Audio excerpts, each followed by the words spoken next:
Hello friends, मैं हूं प्रतीक कुमार और स्वागत करता हूं आप सबों का इस चैनल पर। हम लोग देख रहे हैं मैं कौन हूं नामक पुस्तक का उपदेशों का संग्रह। इस पुस्तक में रमन महर्षि द्वारा मौन अवस्था में 28 प्रश्नों के उत्तर को लिख कर दिया गया था और पहले भाग में हमने अब तक 12 प्रश्नों को देखा है। तो चलिए 13वें प्रश्न से प्रारंभ करते हैं। समुद्र की लहरों की भांति संचित विषय वासनाओं के असमित विचार प्रकट होते हैं, वे सब कब नष्ट होंगे? इसके उत्तर में रमन महर्षि कहते हैं, स्वरूप ध्यान तीव्र होते ही वे विचार क्रमशः नष्ट हो जाएंगे। क्या आदिकाल से चली आ रही विषय वासनाओं का विनष्ट होना तथा स्वरूप मात्र बनकर रहना संभव है? इसके उत्तर में महर्षि कहते हैं, यह संभव है या नहीं, संदेह को स्थान दिए बिना निरंतर स्वरूप ध्यान में सुदृढ़ रहना चाहिए। कोई चाहे कितना बड़ा पापी क्यों ना हो, मैं तो पापी हूं, मेरा उद्धार कैसे हो सकता है? यों दीन हो प्रलाप न करते हुए मैं पापी हूं के विचार को पूरी तरह से त्याग कर यदि वह सतत स्वरूप ध्यान में संलग्न रहेगा तो निश्चित ही सफल होगा। शुभ मन और अशुभ मन, ऐसे दो मन नहीं है, मन एक ही है। वासनाएं ही शुभ एवं अशुभ दो तरह की होती है। मन जब शुभ वासनाओं के वशीभूत होता है तब वह शुभ मन कहलाता है और जब अशुभ वासनाओं के वशीभूत होता है तब वह अशुभ मन कहलाता है। प्रपंच विषयों में मन नहीं लगाना चाहिए तथा उसे दूसरे के कार्यों में हस्तक्षेप नहीं करना चाहिए। दूसरे लोग कितने ही बुरे क्यों ना हो, उनसे द्वेष नहीं करना चाहिए। राग द्वेष दोनों त्याज्य हैं। दूसरों को जो कुछ दिया जाता है वह सब अपने आप को दिया जाता है। इस सत्य को जान लेने के बाद भला कौन दूसरे को नहीं देना चाहेगा? अहंता के उदित होने से सब कुछ उदित होता होगा, अहंता के विलीन होने से सब कुछ विलीन हो जाएगा। हम जितना अधिक विनम्र हो आचरण करेंगे उतना ही अधिक हमारा हित होगा। मन को निग्रहित करके कोई भी नहीं रह सकता, कोई कहीं भी रह सकता है मन को निग्रहित करके। अगला प्रश्न है, आत्मान्वेषण का अभ्यास कब तक करना चाहिए? इसके उत्तर में महर्षि कहते हैं, जब तक मन में विषय वासनाएं रहती है तब तक मैं कौन हूं का अन्वेषण आवश्यक है। ज्यों ज्यों विचार उठते हैं त्यों त्यों उनके उत्पत्ति स्थान में ही आत्मान्वेषण द्वारा उन सब का नाश करना चाहिए। आत्म स्वरूप की प्राप्ति तक यदि कोई निरंतर स्वरूप स्मरण में रहेगा तो यह एक साधना ही पर्याप्त है। जब तक दुर्ग के भीतर शत्रु हैं तब तक वे उससे बाहर आते रहेंगे। ज्यों ज्यों वे बाहर आते हैं तथा उन्हें मारते रहें तो दुर्ग हस्तगत हो जाएगा। अगला प्रश्न है, स्वरूप का स्वभाव क्या है? इसके उत्तर में महर्षि कहते हैं, यथार्थ में जो अस्तित्वमान है वह केवल आत्म स्वरूप है। जगत, जीव और ईश्वर, इसमें मोती में चांदी के आवाज की भांति कल्पित प्रतीति हो है। ये तीनों एक ही समय प्रकट होकर एक ही समय लुप्त होते हैं। जिस स्थान पर मैं का किंचित मात्र विचार नहीं होता वहां स्वरूप है, वही मौन है। स्वरूप स्वमेव जगत है, स्वरूप स्वमेव मैं है, स्वरूप स्वमेव ईश्वर है, सब कुछ शिव स्वरूप है। अगला प्रश्न है, क्या सब कुछ ईश्वर के कार्य नहीं है?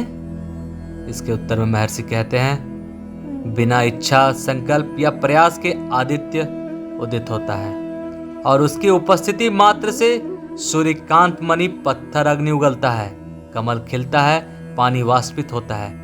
लोग विभिन्न कार्यों में प्रवृत्त होते हैं तथा उन्हें करने के बाद निष्क्रिय होते हैं। जिस प्रकार चुंबक के समक्ष सुई हिलती है उसी प्रकार संकल्प विहीन ईश्वर की सन्निधि विशेष मात्र से होने वाले त्रिकर्मों अथवा पंचकृत्यों से नियंत्रित सकल जीव अपने अपने कर्मानुसार कार्य कर विश्राम करते हैं। इसके विपरीत वह संकल्प रहित है, वह किसी कर्म से बंधा नहीं है। यह ठीक उसी प्रकार है जैसे लोक क्रियाएं सूर्य को प्रभावित नहीं करती है, या अन्य चार भूत के गुण अवगुण व्यापक आकाश पर प्रभाव नहीं डाल पाती। अगला प्रश्न है, भक्तों में श्रेष्ठ कौन है? इसके जवाब में महर्षि कहते हैं, स्वरूप के रूप में उपस्थित ईश्वर को जो स्वयं को समर्पित करता है वह सबसे उत्तम भक्त है। ईश्वर को समर्पित करने का अर्थ है कि आत्मा के अतिरिक्त विचारों को उदित होने के लिए बिना स्थान दिए जो निरंतर आत्मा में रहता है। ईश्वर के ऊपर जो भी भार फेंके जाते हैं वह उनको वहन करता है। जब परमेश्वर शक्ति सकल चीजों को संचालित करती है तो वह अपने आप को उसको बिना समर्पित किए क्यों हम निरंतर विचार द्वारा चिंतन करते हैं कि क्या करना और किस प्रकार करना चाहिए। हम जानते हैं कि रेलगाड़ी सभी बोझ ले जाती है, इसलिए उसके भीतर प्रवेश के उपरांत हमें छोटा भार रेलगाड़ी में रखकर आराम अनुभव करने की जगह तकलीफ सहते हुए अपना सामान सिर पर क्यों लादे रहना चाहिए। अगला प्रश्न है, वैराग्य क्या है? इसके उत्तर में महर्षि कहते हैं, जैसे ही विचार उदित होते हैं उन्हें उनके जन्म स्थान पर उनका बिना कोई चिन्ह छोड़े तुरंत नष्ट कर देना वैराग्य है। जैसे एक गोताखोर अपने कटी पर एक पत्थर बांधे समुद्र के तल पर तैरता है तथा वहां से मोती प्राप्त करता है, उसी प्रकार हम में से प्रत्येक को वैराग्य द्वारा अपने स्वयं के भीतर गोता लगाना चाहिए तथा आत्मा रूपी मोती प्राप्त करना चाहिए। अगला प्रश्न है, क्या ईश्वर या गुरु किसी जीव को मुक्ति नहीं दे सकते? इसके उत्तर में महर्षि कहते हैं, ईश्वर या गुरु केवल मुक्ति का मार्ग दिखाएंगे, वे स्वयं जीव को मुक्ति की अवस्था में नहीं ले जा सकते।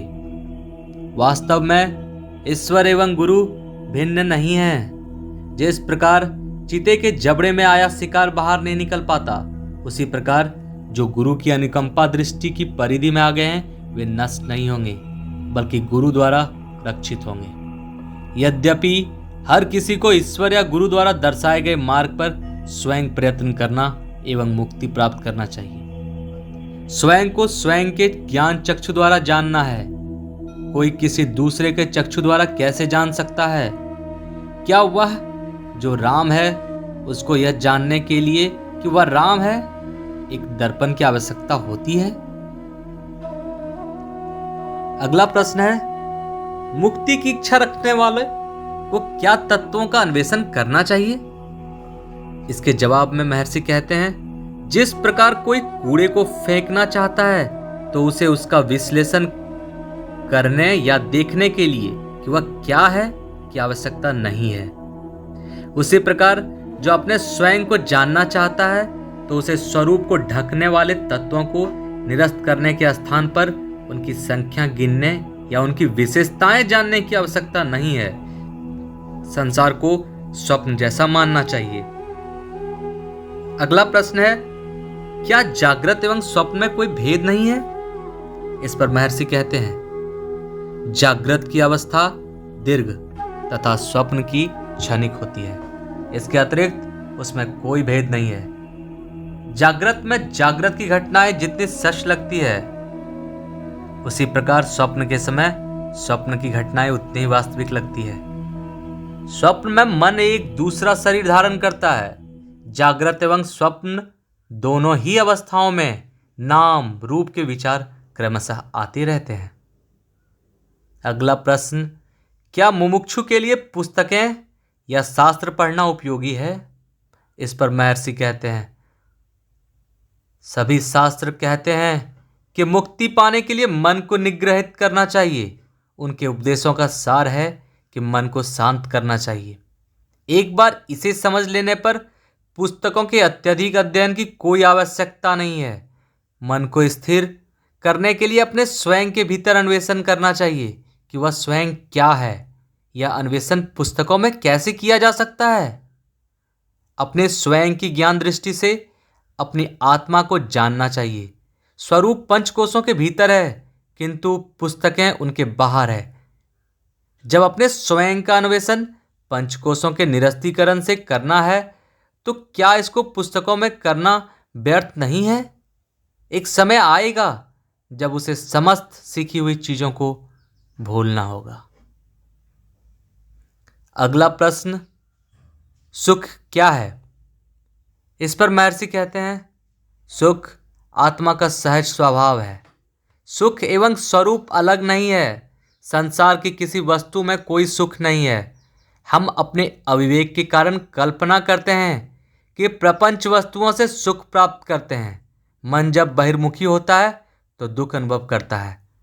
वास्तव में जब इसकी इच्छाएं पूर्ण होती है तो यह अपने स्रोत स्थान पर वापस लौटता है तथा केवल आत्म सुख अनुभव करता है, जो कि आत्मा है। इसी प्रकार की स्थिति गहरी नींद, समाधि या मूर्छा की अवस्था में होती है। और जब ऐच्छिक वस्तु की प्राप्ति या अनैच्छिक मिट जाता है तो मन अंतर्मुखी होकर केवल आत्म सुख अनुभव करता है। किंतु इस प्रकार मन बिना आराम के निरंतर विचलित रहता, क्रमशः आत्मा के बाहर जाता, पुनः इसमें वापस लौटता है। पेड़ के नीचे छाया सुखकर लगती है, जबकि खुले स्थान की गर्मी सहन नहीं होती है। एक जो सूर्य की तापिश में छाया छोड़कर भटकता है तथा वापस छाया में लौटता है, अविवेकी है। एक विवेकी व्यक्ति अस्थायी रूप से छाया में रहता है। उसी प्रकार ज्ञानी का मन ब्रह्म को नहीं छोड़ता, जबकि इसके उल्टा एक अज्ञानी का मन संसार में घूमता रहता तथा दुख की अनुभूति करता है और अल्प समय के लिए आनंद की अनुभूति के लिए ब्रह्म में वापस लौटता है। वास्तव में जिसे जगत कहा गया है वह केवल विचार है। जब जगत विलुप्त होगा, जब कोई विचार नहीं रहता, तो मन आनंद की अनुभूति करता है, और जब जगत प्रकट होता है तो दुखों की अनुभूति होती है। अगला प्रश्न, ज्ञान दृष्टि क्या है? इस पर महर्षि कहते हैं, मौन रहना ज्ञान दृष्टि है। मौन रहने का अर्थ मन को आत्म स्वरूप में लीन करना है। यह अवस्था ही ज्ञान दृष्टि कहलाती है। दूसरों के विचार पढ़ना या जानना, भूत, भविष्य एवं वर्तमान का त्रिकाल ज्ञान, दूर देशों के पदार्थों को जानना या ग्रहण करना, इन सब को कभी ज्ञान दृष्टि नहीं कहा जा सकता। अगला प्रश्न, वैराग्य तथा ज्ञान के बीच क्या संबंध है? इस पर महर्षि जवाब देते हैं, वैराग्य स्वयं ज्ञान है। वैराग्य एवं ज्ञान अलग नहीं है, वस्तुतः दोनों एक हैं। वैराग्य आत्मा से मन को किसी वस्तु की ओर जाने से रोकता है। ज्ञान का अर्थ आत्मा के अतिरिक्त किसी वस्तु का प्रकट न होना है। दूसरे शब्दों में किसी अन्य चीज में प्रवृत्त ना होना वैराग्य है। दूसरे शब्दों में किसी अन्य चीज में प्रवृत्त न होना वैराग्य है, और स्वरूप का कभी प्रत्याग न करना ज्ञान है। अगला प्रश्न, अन्वेषण एवं ध्यान में क्या भेद है? इस पर महर्षि कहते हैं, स्वयं की आत्मा में मन को स्थिर करना अन्वेषण है। हम स्वयं ब्रह्म हैं, सच्चिदानंद हैं का निरंतर भाव ध्यान है। अगला प्रश्न और आखिरी प्रश्न, मुक्ति क्या है? इस पर महर्षि जवाब देते हैं, बंधन में पड़े अहम का अन्वेषण करना तथा बंधन से मुक्त स्वयं के यथार्थ स्वरूप को जानना मुक्ति है। तो ये थे इस ग्रंथ में प्रस्तुत 28 प्रश्नों के उपदेशों का संग्रह। चैनल पर बने रहें दोस्तों। वीडियो पसंद आए तो लाइक करें और सब्सक्राइब करना ना भूलें। धन्यवाद।